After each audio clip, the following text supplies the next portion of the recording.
अस्सलाम वालेकुम, मैं हूं Tabiba Hasan and welcome to the PNY training YouTube channel. जब आप प्राइवेट लेबल प्रोडक्ट्स बेचते हैं तो आपको प्रोडक्ट डेवलपमेंट की मालूमात में तरक्की और इन्वेंट्री की सरमायाकारी के बारे में फिक्र करने की ज़रूरत नहीं होती है। इससे पहले कि आप शुरू करें तो कुछ चीज़ों पर गौर करना बहुत ज़्यादा ज़रूरी है। मैं कुछ ऐसे ही टिप्स आप लोगों के लिए लेकर आई हूँ जिनकी मदद से आप प्राइवेट लेबल प्रोडक्ट का कारोबार शुरू कर सकते हैं। अगर आप ये वीडियो देख रहे हैं तो इस वीडियो को लाइक, सब्सक्राइब और शेयर करना मत भूलिएगा।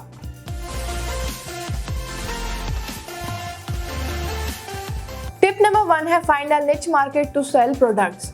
खासतौर पर यह बताने के लिए कि क्या बेचना है, आप डिफरेंट कैटेगरीज में मुख्तलिफ निच मार्केट को तलाश करें। जब आप अपनी निच मार्केट को तलाश करते हैं तो आप अपने प्रोडक्ट्स और ब्रांड को वहां से निकालने के लिए इंतहाई हदफशुदा मार्केटिंग और एडवर्टाइजिंग स्ट्रेटेजी का इस्तेमाल करते हैं।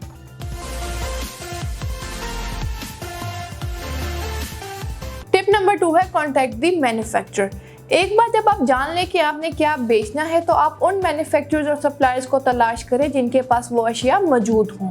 कुछ मैन्युफैक्चरर ड्रिप शिपर्स की तरह प्रोडक्ट की स्पेसिफिक कैटेगरी में महारत हासिल रखते हैं।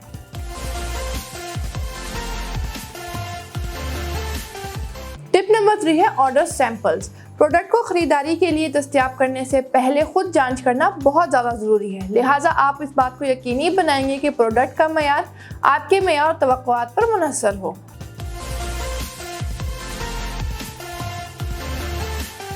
टिप नंबर 4 है सेटअप द ऑनलाइन स्टोर। अब आपके पास अपने मैन्युफैक्चरर्स और अपने प्रोडक्ट्स हैं तो अब वक्त आ गया है कि आप अपने ऑनलाइन स्टोर के सेटअप के बारे में सोचें। एक बार जब अपना ऑनलाइन स्टोर सेटअप कर लेते हैं तो आप अपने प्राइवेट लेबल के कारोबार को मुनज़्ज़म करने के लिए ऐप्स को तलाश करने के लिए शॉपिफाई ऐप स्टोर का इस्तेमाल कर सकते हैं।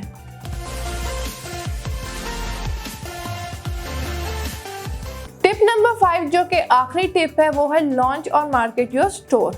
एक बार जब आप अपने स्टोर और प्राइवेट लेबल प्रोडक्ट को आवाम के सामने जाहिर करने के लिए तैयार हो जाते हैं तो ये एक स्विच को चालू करने जितना आसान नहीं होता है। अगर आपको किसी फ़रोग़ की तवक्को है तो इसके लिए आपको अवेयरनेस पैदा करनी होगी और इसके साथ ही साथ आपको अपनी साइट पर ट्रैफिक भी चलानी होगी।